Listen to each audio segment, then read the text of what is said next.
O'zbekiston kosmetika va farmatsevtika sanoati xalqaro maydonda o'z o'rnini mustahkamlamoqda.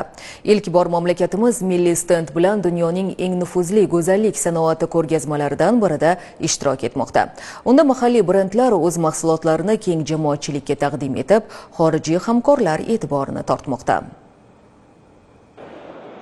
Farmatsevtika tarmog'ini rivojlantirish agentligi hamda Farm Servis davlat muassasasi tashabbusi bilan Italiyaning Boloniya shahrida o'tkazilgan xalqaro ko'rgazmada Markaziy Osiyo davlatlari ichida O'zbekiston ilk bor milliy stend bilan ishtirok etdi. Made in Uzbekistan stendi mamlakatimizda ishlab chiqarilayotgan kosmetika va parfyumeriya mahsulotlarini xalqaro maydonda taqdim etdi. Ushbu ko'rgazma go'zallik sanoati bo'yicha dunyodagi eng yirik xalqaro B2B platformalardan biri hisoblanadi. Har yili unda 150 dan ortiq mamlakatlardan ishtirokchilar, 3000 dan ziyod kompaniya va brend 250 mingdan ortiq soha mutaxassislari qatnashadi.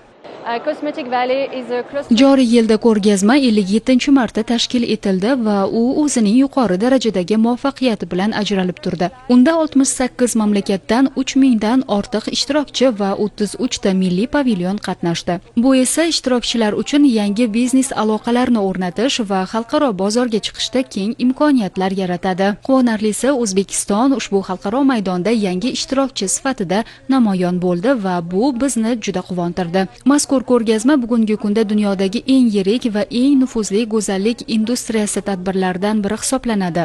Biz O'zbekiston kompaniyalari uchun ushbu maydon yangi hamkorliklar va eksport salohiyatini oshirishda muhim ahamiyat kasb etishiga ishonamiz. Ko'rgazmada farmatsevtika tarmog'ini rivojlantirish agentligi boshchiligidagi delegatsiya xorijiy kompaniyalar va tashkilotlar vakillari bilan samarali uchrashuvlar o'tkazdi. Jumladan Janubiy Koreya, Italiya, Ispaniya xalqaro tashkilotlari bilan O'zbekistonda xalqaro brendlarni lokalizatsiya qilish, qo'shma loyihalar yaratish, texnologiyalarni transfer qilish va ta'lim dasturlarini tashkil etish imkoniyatlari muhokama qilindi. Shuningdek, ishlab chiqarish infratuzilmasidan foydalanish, soliq imtiyozlari va qo'llab-quvvatlash choralari kabi imkoniyatlar ham ko'rib chiqildi.